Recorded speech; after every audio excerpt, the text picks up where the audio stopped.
Let's talk about some fun things, my brother. Yeah, thank you very much for stopping. I appreciate you. Well, today we're talking about Mali, Burkina Faso, and Niger.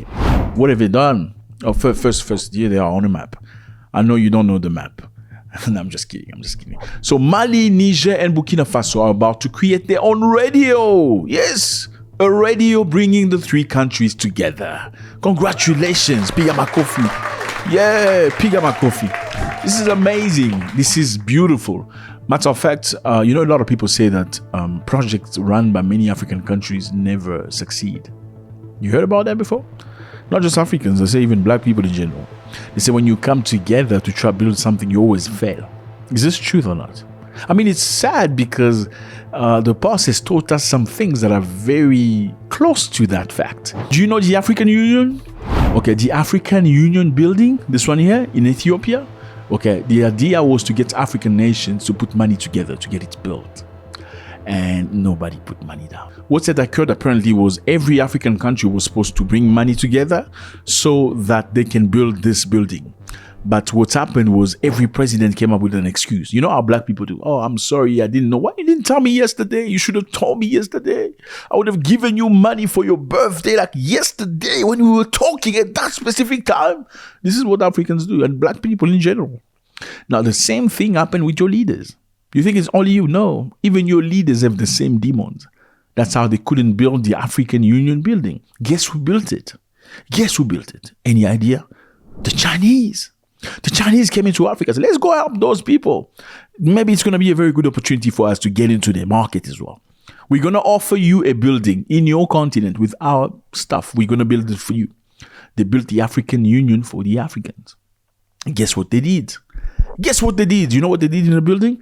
They did put hearing devices like cameras and microphones in alleys, in toilets, in place. Now, the African Union building is supposed to be a building where African leaders come together to discuss Africa. Now, you get a foreign nation to come and build it for you because you're too stingy. You want to spend money on your second, third, fourth wife. You know what the foreign nation does? He put things in your building so you can listen to everything you're talking about. You know what happened? Every Saturday, data came from servers in the African Union going to China. So all the things you spoke about behind the walls, all the stuff that you took in the bathroom, all the that you took forget about the went to China. Now, guess what? The principle along the line where Africans cannot come together to build things is not valid in the IOS. Mali, Burkina Faso, and Niger are building a radio. It's a confederal radio. The goal number one is to fight misinformation. Why fight misinformation? Because a lot of information comes from Europe about Mali, Burkina Faso, and Niger. And those information in most cases are not necessarily in their favor. Why? Because they kicked out these people. Yeah, the French used to be very prominent in those countries. And these three governments asked them to leave. And after they left, their radios and TV speak a lot about the Sahel group. Do you think they're going to say nice things? No, they won't say nice things. So they need to counter misinformation. All the stories along the line that they're killing people, they're unaliving children should be counted. And that's number one. Number two, bring the confederation together. So what does that mean? In this radio, they won't just speak in international languages. They will speak also in local languages. And as you can see, Mali, Burkina Faso, and Niger are countries of their own, but they've come together to be one confederation. Therefore, you must remember, each country has many tribes. Now, in a way to bring these people all together, what do? You start speaking their languages. When you speak in their languages, respectively, people get attached. So what they're trying to do here is to bring a feeling of community amongst these three countries, because they understand that countries are bullshit. 3 foreign ministers of all these countries came together to sign a paper for this radio to be on. Congratulations. Congratulations, Pigama Kofi.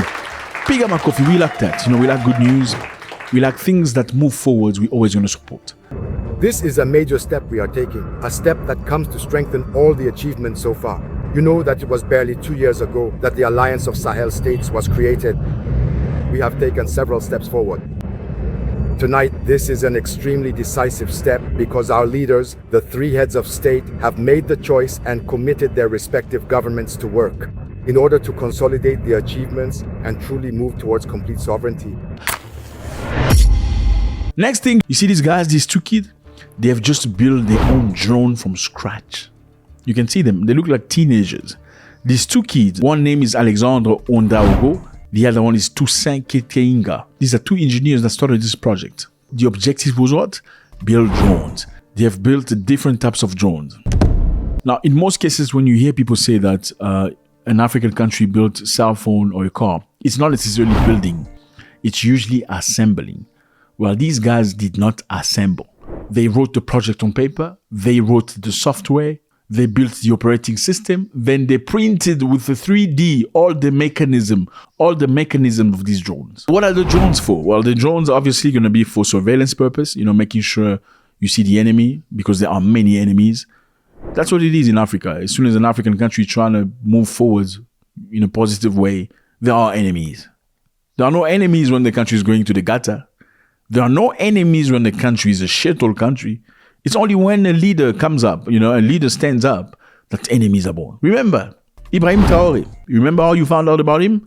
At least a lot of people found out about him when General Langley. Remember General Langley saying that Traoré was using the gold of Burkina Faso to seat his influence. I see this, and I don't mind calling them out, but Captain Traoré and Burkina Faso, as they know that both, whether it's their gold reserves, that is all those proceeds are just in exchange to protect the junta regime. And many people across the world were very angry, including you.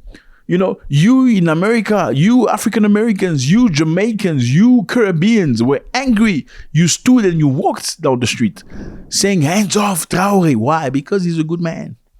Here today to celebrate and to upkeep the work of Abraham Torres, the president of Burkina Faso. We are in support of the president for the liberation of our black mother country, Africa. It's only good men that face difficulties and stuff. All the bad leaders of Africa applauded, they praised for their work. These two kids have built drones. It's going to be for surveillance. It's going to be used for agriculture. It's going to be used for integrity. Why is this important? This is great because when Ibrahim Traoré flew to Russia, when he spoke to the Russian president, he said, we don't just want to buy solutions from Russia. We want Russia to help us build. We want to create our own. We want our own researchers, our own engineers. And we would like to see Russia assisting us in training and educating our youth to help us to develop our own industries, our own enterprises. Machinery, other types of manufacturing, because it's very important for Africa. So the goal is exactly what Ibrahim Traoré wanted. I mean, you may buy for Russia because you are a friend with them now. You don't know if you're going to be friends with them forever. What if the friendship breaks? Then they can't supply you anymore with the things that you're buying from them. The solution is rather, let me learn from you so I can be independent. That's how you progress. And Ibrahim Traoré understands that. Now, this is very inspiring, but I have a worry. My worry is Africa is not short of people with brains. Africa has never been short with people with engineer skills. Africa has never been short with people with great talent. Africa has always been short of leaders with capability to dress up those people. Africa has never been short of people with brains. Africa has been short of leaders capable of supporting these brains. See this guy right here. I think his name is Yapi something. He's a guy from Ivory Coast. See Ivory Coast on the map? The guy was extremely intelligent. Back in time when people still play CDs. You remember CDs? CD-ROMs? You played your music in your disc, right? And piracy was great because people took originals and copied and they printed their own stuff and sold. So musicians could not be remunerated appropriately because of piracy. Remember that time? I know some of the people here are very young. CDs, this guy back in time came up with the software to block people from recording CDs and put a stop on piracy. Matter of fact, he built many things, not just that. He also built an invisible keyboard. An invisible keyboard, meaning you can tap on a computer without necessarily having a keyboard in front of you. You just have to use your brain, your thought. So he believed your brain thinking expresses itself before you type it. That's the guy. Guess what happened to him? Nobody supported him. He died hungry and in poverty. He died sick. Even his own government did not do the necessary thing to upkeep this man. And at the time they're trying to do something, it was too late for him to survive. I'd like to point out to Innocent, if he's listening to me, that this Yapi Didier, do you know him? I've heard about him, but I don't know if it's possible because me, Mr. Engineer, I really don't know. Have you already tried this out, perhaps before? I don't know about that. I'm going to leave it. Well, when you don't know, you have to try. We've already started taking steps for that. Do you know Yapi Didier, Mr. President? No, maybe we don't know Yapi Didier, but we have Yasse here, Evariste Yasse, who's an arranger who went to Amsterdam for this kind of issue and came back with solutions. Coded CDs that prevent works from being pirated. He'll talk about it in a moment. As you know, you don't know Yapi Didier, right? Are you taking notes? This is the sadness about Africa. There is another guy in Zimbabwe, I believe his name is Michael Chikumbuto. The guy came up with a TV that doesn't need electricity from a wall. I mean, a TV that works without electricity. I don't know how he figured that out. But it's still there. It still has not blown. How? We don't know. And I'm actually very surprised and I'm very glad that the guy's still alive. Because many people feel like the previous guy, Yapi, was perhaps unalive. Africa has never been short of brains. Africa has always been short of leaders capable of developing these brains. Why can't Africans invest in those guys that are capable? I remember in Kenya, there are 2 kids that developed a robot, I think a robot machine that will allow you to command it without necessarily having arms for handicapped people, something very similar. So you're handicapped, you have no arm, you have a robot that's capable of picking things just with your thought.